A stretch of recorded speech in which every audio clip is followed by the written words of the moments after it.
يو برو، اهلا بيك في قناتي المتواضعه اللي لسه ما كملتش 2000 مشترك، بس ممكن نخليها مش متواضعه لو عملت اشتراك ولايك. فيديو النهارده فيديو شبه غير متواضع لانه في حاجات بفلوس. هي مش حاجات بفلوس كتير قوي، بس بفلوس في الاول وفي الاخر. الشنطه دي يوسفني اقول لك ان الفيديو كله يتمحور حوالين الشنطه دي وما بداخلها. لو انت شاب معظم وقتك بره البيت فالفيديو ده ليك، ولو انت شاب معظم وقتك في البيت فاطلع بره بعد اذنك وما تجيش هنا تاني. صلي على النبي، صلي على النبي. عملت لايك واشتراك؟ اعمل لايك واشتراك. شاطر، خلاص ما تزعلش، خليك جوه الفيديو مش هيخسر، خليه. انا كمصطفى معظم وقتي بره البيت، تقريبا اليوم كله بره البيت بسبب المشاوير والشغل والحاجات اللي بفضل اعملها طول اليوم، فما بقعدش في البيت اصلا. وفي الاغلب برضو انت كشاب في السن ده بتبقى برضو طول اليوم بره البيت، فببقى محتاج ان انا لما اكون اغلب الوقت بره البيت احس ان انا جوه البيت. انت فاهمني؟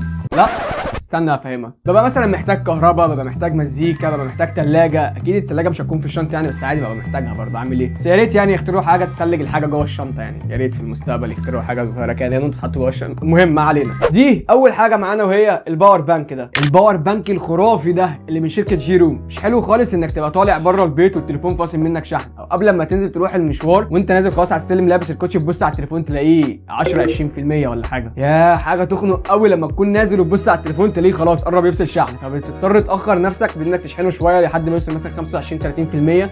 ولما بتنزل برضه يا دوب ما بيكملش معاك اصلا نص المشوار او نص اليوم، ده اذا كمل اصلا ساعتين. هتقول لي انا التليفون بتاعي شحن سريع سوبر فوك، يا دوب بحطه على الشاحن دقيقتين 3 وبنزل بلاقيه مثلا جاب 50%، هيفصل منك برضه في نص اليوم. انا تليفوني سوبر فوك وبيفصل مني في نص اليوم. تليفوني كمان سوبر فوك 65 واط، يعني بيكملش حوالي 50 دقيقه والتليفون بيكون شحن كله وبرضه بيفصل مني في نص اليوم وبحتاج اشحنه تاني. فكده كده التليفون هيفصل منك في نص اليوم. وهنا يجوا دور المنقذ اللي هو الباور بانك. ده باور بانك من شركه جي روم زي ما قلت لك، بسعه بطاريه 10000 ملي امبير. الباور بيجي بفتحتين شحن تايب سي ومايكرو، عشان لو واحده باظت تلاقي الثانيه شغاله، لان معظم الباورات في واحده من دول بتبوظ يعني في الاغلب مع الوقت. وفي فتحتين يو اس بي تقدر تشحن منهم حاجتين في نفس الوقت. والباور بيجي بشاشه ديجيتال بيعرض لك نسبه الشحن فيه قد ايه. والباور بيشحن لحد 15 واط للفتحتين. هو مش احسن حاجه بس بيقضي الغرض وشحنه شبه كويس، وخصوصا ان مساحته 10000 واط فهيقضي معاك يوم يومين وزياده كمان. الباور شكله شيك وحلو ووزنه خفيف وكمان حجمه صغير، حرفيا ده هيكون المنقذ ليك بره. تاني حاجه لازم تكون معاك وهي ايربود او سماعه خارجيه غير سماعه التليفون. يعني اكيد وانت بره في المواصلات بتكون عايز تسمع مثلا فيديو فمش عارف تسمعه بسبب الخصوصيه ان في ناس مثلا حواليك، او بسبب انت مش عارف تسمع الفيديو لان صوت التليفون واطي، فبتضطر تعمل كده تسمع الفيديو بعد كده تبص على الفيديو، تسمع الفيديو وتبص على الفيديو. مش الطف حاجه يعني. هات لك ايربود يا عم، انت مش فقير. وبرده لو انت قاعد في كافيه ولا حاجه وعايز تسمع مثلا فيديو او عايز تسمع فويس مش هتعرف تسمعه بسبب الدوشه اللي حواليك. ماشي، معظم الكافيهات هاديه ومعظم الكافيهات برده فيها دوشه على حسب الظروف. طب افرض يا عم الموزه بعت لك فويس، هتسمعه ازاي؟ هتقول لي اسمعه من سماعه المكالمات؟ طب افرض بعت لك انستجرام، هتسمعه ازاي؟ قول لي. هتوطي الصوت؟ ما تشتريك سماعه يا عم وخلاص ما تقرفناش. هات سماعه وخليها معاك وانت ساكت، مش تقيله عليك هي يعني، خليها في الشنطه وخلاص. هات سماعه سيل، لازم ايربود يعني. الله، تسمع الكلام يا عم. بقول لك ايه، اخرج بره، اخرج بره حبيبي بهزر معاك. تالت حاجه معانا بالصحاب وهي شحن التليفون وشحن السماعه. انت اكيد مش تشحن وايرلس يعني، انت مش غني، تليفوناتك والايربود مش وايرلس، انت فقير بوصله عادي زينا. وبعدين اصلا الباور ما بيدعمش الوايرلس. هيجي واحد بقى في الكومنتات يقول انا بشحن التليفون بتاعي وايرلس والايربود بتاعي وايرلس في العربيه وبتاع. الفيديو ده مش ليك، الفيديو ده للغلابه، فبعد اذنك اخرج بره، بعد اذنك اعمل لايك واشتراك واخرج بره.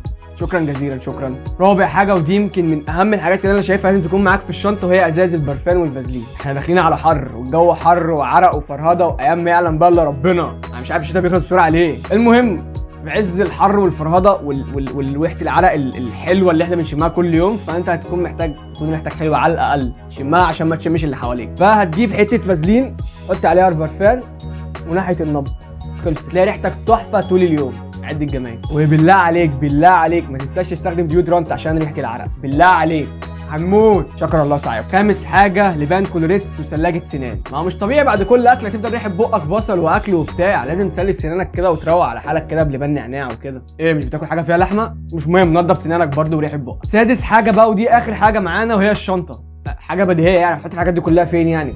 طيبه قلبك مثلا اكيد في الشنطه. الشنطه اللي انا جايبها دي شنطه ووتر بروف، وطبعا من شركه مجهوله المصدر، انا جايبها من محل عادي يعني عشوائي، بس حلوه والله وبقى لها معايا اكتر من سنتين وما اشتكيتش منها، وحالتها زي ما هي بالظبط من ساعه ما جبتها، حتى ما قشرتش كمان. هتحط فيها بقى كل اللي انا قلت لك عليهم دول، وضيف بقى اي حاجه ثانيه بتتحط فيها عادي ما تقلقش، شغاله.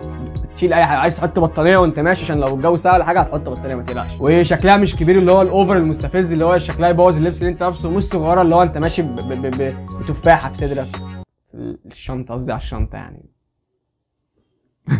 كمان الشنطه دي بتمشي على اي لبس، سواء بقى كاجوال فورمال كلاسيك، بتمشي على اي لبس ما تقلقش يعني، لان هي اصلا سودا وشكلها شيك وحلو، فبتمشي على اي لبس. وكمان عشان تشيل فيها المحفظه والفلوس، عشان انت لو لابس لبس مثلا كلاسيك فما تكلكعش جيوبك والحاجات دي، فتحطهم كلهم في الشنطه وتحط الشنطه على كتفك. مش لازم تعلقها كده، عادي ممكن تخليها على كتفك كده باشك لو انت لابس مثلا لبس كلاسيك. فاهم قصدي؟ فاهم؟ انا مش فاهم. الحاجات بقى اللي في الفيديو دي كلها مش هقول لك جايبها منين ومش هقول لك سعرها، عشان انا بنزل شارع شبرا بتسول واللي بيعجبني بجيبه، ومش فاكر اصلا الاسعار بتاع الحاجات دي ايه، فانزل دور بنفسك. يا عم بهزر معاك في ايه، ما تبقاش قفوش كده. هقول لك يا عم على كل حاجه، اصبر بس، صبر اصبر. الاسعار والاماكن اللي جبت منها الحاجات دي هتلاقيها كلها موجوده تحت في الديسكربشن، ممكن تنزل تبص عليهم بصه. واشوفك في فيديو تاني. انت عملت اشتراك يا صاحبي ولا لا؟